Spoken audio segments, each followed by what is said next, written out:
righteousness, you know, as much as you can, because these doors are quickly closing. You know, amongst these other kingdoms, yeah, the Most High, He's gonna have grace on us. You know, if it so seems to be fit that He has you in another land, you're gonna get wives of those other nations, right? You're gonna be able to take them on. The Most High is not gonna deprive you like that. And if it so seems fit that you die alone, then that may be part of it as well too. Or He might have it to where in these last days it be you and a woman of our nation who link up, because there are a lot of Israelites here in China as well, right? And I think many of them are going to be turned to righteousness in the last days. Even though a lot of them out here, they go to hell off, you know, with all their belief systems and stuff like that, but they're going to remember in these last days. So that was Micah 5 and 4. And they shall abide, for now shall he be great unto the ends of the earth. Good. And then let's go into Micah 6 and 4. Or 6 and 11, I'm sorry. Shall I count them pure with the wicked balances and with the bag of deceitful weights? No, He's not. That's a question that He has, right? He's not going to count them pure. Right? He's not going to count these people pure. He knows not only how have you treated your own people with false balances and unjust weights, but also how have you treated Israelites here in this country, right? There have been many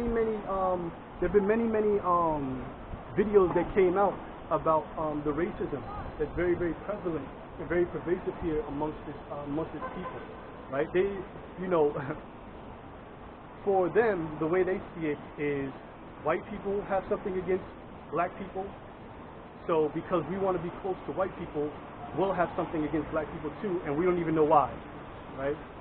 It's a really weird dynamic, the way these people think.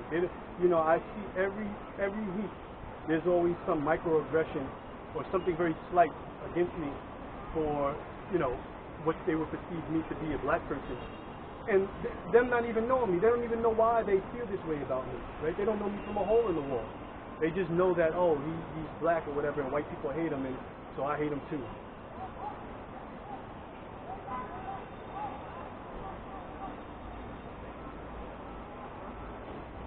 Good. And last scripture to wrap it up, let's go to Deuteronomy 24, 14 and 15.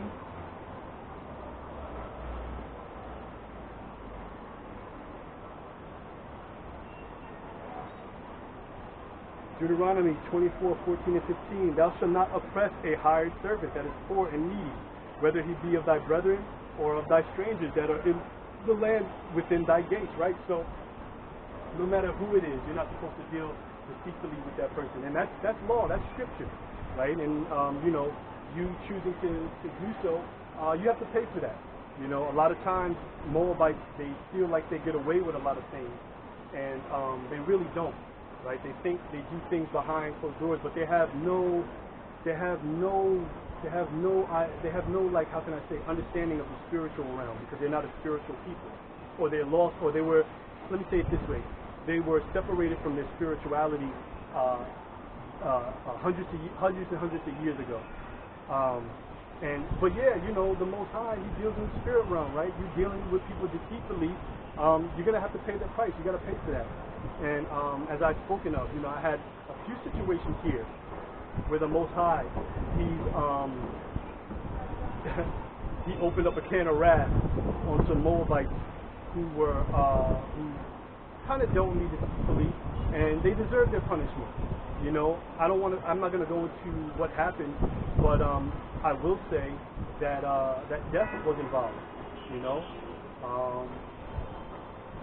know, and not by my hands, but you know, things happen to people when you're dealing with men of the Lord and you're not knowing who these people are, right? So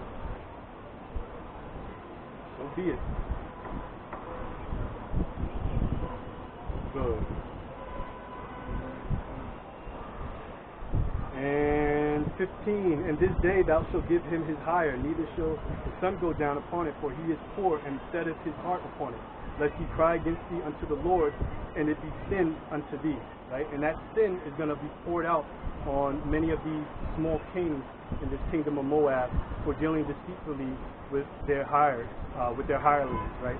Their employees, not paying them for 3 and 4 months at a time, and in some cases running off with the money and not paying them at all, knowing how much they need that money to survive until the next day. And so, with that being said, I'm Anayata. Shalom. I'll be out here again next week with the word prophesying the downfall of the kingdom of Moab. Shalom.